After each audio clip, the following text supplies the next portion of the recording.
दोस्तों आप सभी ये तो जानते ही होंगे कि एनईपी 2020 सभी यूनिवर्सिटी में लागू कर दिया गया है। साल 2020 में भारत सरकार द्वारा एनईपी 2020 को लाया गया था। इसका पूरा नाम है न्यू एजुकेशन पॉलिसी यानी कि नई शिक्षा नीति, और ये कोल्हानी यूनिवर्सिटी में भी साल 2022 में लागू हो चुका है। लेकिन दोस्तों आप में से बहुत कोई ऐसे होंगे जिन्हें ये सब के बारे में अच्छी तरह से क्लियर समझ नहीं है, जिससे आपको कई तरह की परेशानी आती है। तो दोस्तों आप इसके बारे में नहीं जानते हैं तो इस वीडियो में एनईपी 2020 और कोल्हानी यूनिवर्सिटी चाईबासा के मैथ्स ऑनर यानी मैथ्स के मेजर सिलेबस के बारे में जानेंगे। तो जानने के लिए इस वीडियो को आप पूरा जरूर देखिएगा। तो दोस्तों न्यू एजुकेशन पॉलिसी यानी कि एनईपी 2020 भारत सरकार द्वारा साल 2020 में लाया गया था, जिसका मकसद पुरानी ट्रेडिशनल एजुकेशन सिस्टम को हटाकर न्यू एजुकेशन सिस्टम को लागू कर सके, जिसमें यूजी यानी कि अंडर ग्रेजुएट कोर्स को 3 साल से बढ़ाकर 4 साल कर दिया गया है, जिससे स्टूडेंट को एक अच्छी शिक्षा प्रदान कर सके। पहले के अंडर ग्रेजुएट प्रोग्राम में 3 साल का कोर्स हुआ करता था, लेकिन अब 4 साल का हो चुका है, जिसके हिसाब से सिलेबस में भी अपडेट हो चुका है।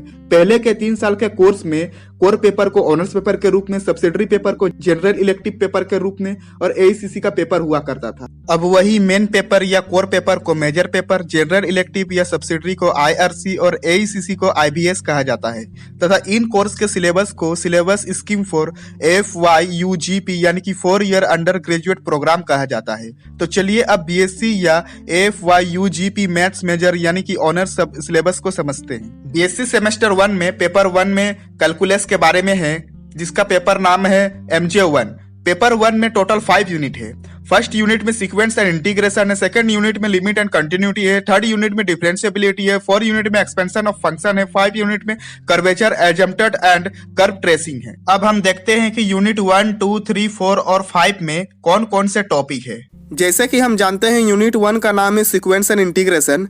उसमें हम पढ़ने वाले हैं real numbers, sequence of real numbers, convergence of sequence and series, bounded and monotonic sequences, define integral as a limit of sum, integration of irrational algebraic function and transcendental functions, reduction formula और define integral. इसके बाद हम देखते हैं unit 2।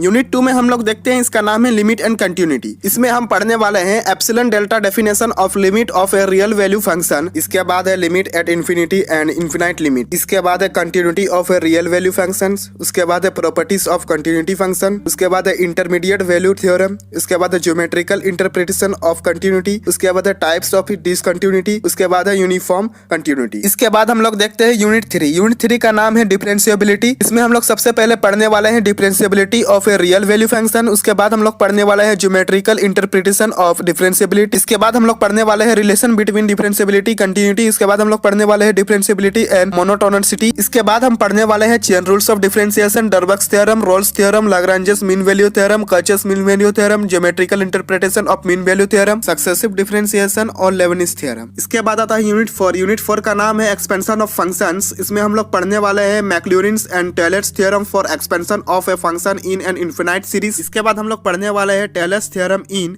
Finite form with Lagrange. इसके बाद हम लोग पढ़ने वाले हैं कोचे एंड रोचे स्क्लो मिल्स फॉर्म ऑफ रिमाइंडर। इसके बाद है मैक्सिमा एंड मिनिमा। अब आते हैं सबसे आखिरी यूनिट, यूनिट नंबर 5 में। इसका नाम है curvature, asymptote and curve tracing. इसमें हम लोग पढ़ने वाले हैं curvature, asymptotes of general algebraic curves. इसके बाद हम पढ़ने वाले हैं पैरेलल एजिम्पटोट्स। इसके बाद है एजिम्पटोट्स पैरेलल टू एक्सिस सिमेट्री। उसके बाद है कॉन्केविटी एंड कॉन्वेक्सिटी। उसके बाद है पॉइंट ऑफ इन्फ्लेक्शन। उसके बाद है टेंजेंट एट ओरिजिन। उसके बाद है मल्टीपल पॉइंट्स। इसके बाद है position and nature of double point tracing of Cartesian. इसके बाद है पोलर एंड पैरामेट्रिक कर्व्स। तो दोस्तों बात करें अगर बुक्स की, तो हमें 3 बुक फॉलो करने होंगे, real analysis, integral calculus, differential calculus. Kolhan university द्वारा इन 3 बुक को रिकमेंड किया गया है, जिसका ऑथर एक ही है, लालजी प्रसाद। जी हाँ दोस्तों, इन तीनों बुकों के ऑथर एक ही है, लालजी प्रसाद। आप लालजी प्रसाद के बुक ही फॉलो कर सकते हैं। तो दोस्तों अगर आपको इन्फॉर्मेशन पसंद आया है तो आप इस वीडियो को लाइक जरूर कर दीजिए, और अगर आप इस तरह के इन्फॉर्मेशन जानना चाहते हैं तो आप हमारे चैनल को सब्सक्राइब करके बेल आइकन को ऑन कर दे। मिलते हैं अगले वीडियो में किसी अगले टॉपिक के साथ, तब तक के लिए धन्यवाद।